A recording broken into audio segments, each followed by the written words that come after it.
Q news అందించే అవకాశాన్ని సద్వినియోగం చేసుకోండి. సమస్య ఎక్కడున్నా నేనున్నానంటూ ధైర్యంగా ప్రశ్నిస్తూ రాజకీయాల పట్ల అవగాహన కలిగిన అనుభవం గల రంగారెడ్డి హైదరాబాద్ రిపోర్టర్లు కావాలను సంప్రదించవలసిన నెంబర్లు 8688926084. న్యాయ వ్యవస్థ అంతేనా? మన దేశంలో అన్ని వ్యవస్థలు కుప్పకూలిపోయాయన్నది మెజారిటీ ప్రజల భావన. ఇతర వ్యవస్థల్లో న్యాయం దక్కనప్పుడు ఎవరైనా న్యాయ వ్యవస్థ తలుపు తడతారు. అక్కడ కూడా వెంటనే న్యాయం జరుగుతుందన్న భరోసా కానీ అసలు న్యాయం లభిస్తుందన్న గ్యారంటీ కూడా లేకపోయింది. మిగతా వ్యవస్థలతో పోలిస్తే న్యాయ వ్యవస్థ కొంచెం మెరుగ్గా ఉన్నప్పటికీ ఆ వ్యవస్థపై కూడా ప్రజలకు నమ్మకం పోతుంది. వివిధ సందర్భాలలో సుప్రీంకోర్టు చేసే వ్యాఖ్యలకు అది ఇచ్చే ఆదేశాలకు పొంతన ఉండడం లేదు. మాచర్ల మాజీ ఎమ్మెల్యే పిన్నెల్లి రామకృష్ణారెడ్డి కేసులో ముందస్తు బెయిల్ మంజూరు చేసిన హైకోర్టును తప్పుపట్టిన సుప్రీంకోర్టు హైకోర్టు మంజూరు చేసిన ముందస్తు బెయిల్ను మాత్రం రద్దు చేయలేదు.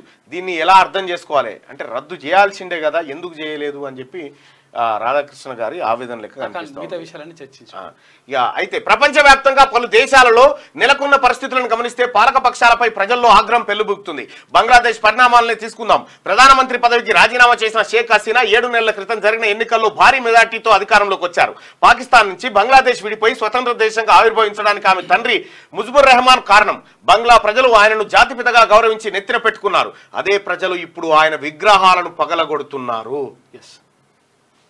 రిజర్వేషన్ల విషయంలో హసీనా నిర్ణయాన్ని పాక్షికంగా సమర్థించిన బంగ్లా సుప్రీంకోర్టు ప్రధాన న్యాయమూర్తి నివాస భవనంపై కూడా ప్రజలు దాడి చేశారు. పాలకులు మాత్రమే కాదు, న్యాయ వ్యవస్థ కూడా ప్రజాభిప్రాయాన్ని దృష్టిలో పెట్టుకొని మాత్రమే తీర్పులు ఇవ్వాలని బంగ్లా పరిణామాలు చెప్తున్నాయా? అలానే గుంపు స్వామ్యానికి తల ఒగ్గితే రాజ్యాంగంలోని నిబంధనల విషయం ఏమిటనే ప్రశ్న వస్తుంది. ఇలాంటి సంక్లిష్ట సమస్య ఎదురవ్వకూడదంటే ప్రభుత్వాలు మాత్రమే కాదు, వ్యవస్థలు కూడా ప్రజల్లో తమపై నమ్మకం పోకుండా వ్యవహరించాలి. మన దేశంలో అత్యున్నత దర్యాప్తు సంస్థలైన సిబిఐ, ఈడీలపై ప్రజలు నమ్మకం కోల్పోయారు. పాలక పక్షాల చేతిలో అవి కీలుబొమ్మలుగా మారిపోయాయి. తాజాగా న్యాయ వ్యవస్థపై కూడా ప్రజల్లో నమ్మకం సడలుతోంది. ప్రజాప్రతినిధులపై దాఖలయ్యే అవినీతి కేసుల్లో విచారణ ఏడాదిలోగా పూర్తి కావాలని సుప్రీంకోర్టు పలు సందర్భాల్లో అభిప్రాయపడింది. మరి జరుగుతున్నదేమిటి? ఢిల్లీ మాజీ ఉప ముఖ్యమంత్రి సిసోడియా 17 నెలల పాటు జైల్లో ఉన్నారు. అయినా దర్యాప్తు సంస్థల విచారణ పూర్తి కాలేదు. ఇంకా గంతంటరే నా మీద పెట్టినటువంటి నా మీద చిల్క ఏది గతంలో ఈ కేసీఆర్ పోలీసులు ఈ రాధాకిషన్రావు ఈ బ్యాచ్ అంతా కలిసి చిల్కలు కూడా పిఎస్లో నా మీద కేసు పెట్టారు. ఇప్పటి వరకు ఛార్జ్షీట్ వేయలే. వేస్తే దొరికిపోతారు కదా. ఆంధ్రప్రదేశ్ మాజీ ముఖ్యమంత్రి జగన్మోహన్ రెడ్డిపై కోర్టు విచారణలో జాప్యం జరుగుతున్న తీరు కేస్ స్టడీస్ అవుతుంది. జగన్ కేసులు విచారణకు రాకుండానే న్యాయమూర్తులు బదిలీ అవుతున్నారు. ఈ విషయంలో సుప్రీంకోర్టు ఏమీ చేయలేదా? వివిధ సందర్భాల్లో ఎవరికి వారు తమ తప్పు లేదని చెప్పి చేతులు దులుపుకుంటున్నారు. పొలిటికల్ బాస్ల కన్సర్న్లలో పనిచేయడానికి వ్యవస్థలు అలవాటు పడ్డాయి. గల్లీ నుంచి ఢిల్లీ వరకు ఇదే పరిస్థితి. ఇలా అయితే ప్రజల్లో తిరుగుబాటు రాదా? తమపై ప్రజల్లో నమ్మకం చచ్చిపోకుండా ఉండేందుకు సుప్రీంకోర్టు స్థాయిలో అప్పుడప్పుడు ప్రజలకు ఉపశమనం లభించే విధంగా తీర్పులు వస్తున్నాయి. కానీ నిందితులైన రాజకీయ నాయకులు మాత్రం అందరం ఎక్కుతూనే ఉన్నారు. బంగ్లాదేశ్ వంటి పరిణామాలు మన దేశంలో జరగకపోవచ్చును. కానీ నిజాయితీ పరులు, ప్రజాస్వామ్య ప్రియులు, కష్టపడి సంపాదించి పన్నులు కడుతున్న వారిలో అసంతృప్తి గూడు కట్టుకుంటుంది. అది ఎప్పుడైనా ఏ రూపంలోనైనా పెళ్ళుబుకవచ్చు. తెలంగాణ రాష్ట్ర ఆవిర్భావానికి కారకుడైన కేసీఆర్ కు ప్రస్తుత దుస్థితి ఎందుకు వచ్చింది? ఆయన కూడా తనను తెలంగాణ పితగా పిలిపించుకున్నారు. 9.5 ఏళ్లు తిరిగేసరికి అదే తెలంగాణ ప్రజలు కేసీఆర్ ను తిరస్కరించారు.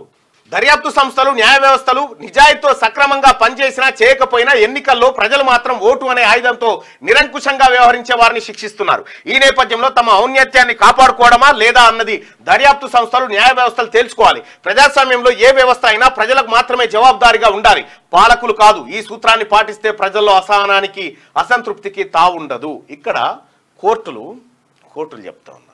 ఇక్కడ పంజాబ్లో ఖలిస్తాన్ వేర్పాటువాదులు అని చెప్పి ఎవరైతే మనం అనుకున్నామో కోర్టులు అతన్ని దోషిగా పెట్టి జైల్లో పెట్టినాయో, ఇతను దోషి కాదు, మా గుండెల్లో నిలిచిన వ్యక్తి అని ఇండిపెండెంట్గా గెలిపించి పార్లమెంట్కు పంపించారు. ఇప్పుడు సుప్రీంకోర్టు ప్రజా వ్యతిరేక తీర్పునిచ్చినట్ట?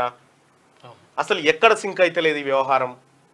ఇవన్నీ చూసుకోవాల్సినటువంటి అవసరం ఉంది ఈ దేశంలో. క్యూ న్యూస్ అందించే అవకాశాన్ని సద్వినియోగం చేసుకోండి. సమస్య ఎక్కడున్నా నేనున్నానంటూ ధైర్యంగా ప్రశ్నిస్తూ రాజకీయాల పట్ల అవగాహన కలిగిన అనుభవం గల రంగారెడ్డి హైదరాబాద్ రిపోర్టర్లు కావాలను సంప్రదించవలసిన నెంబర్లు 8688926084.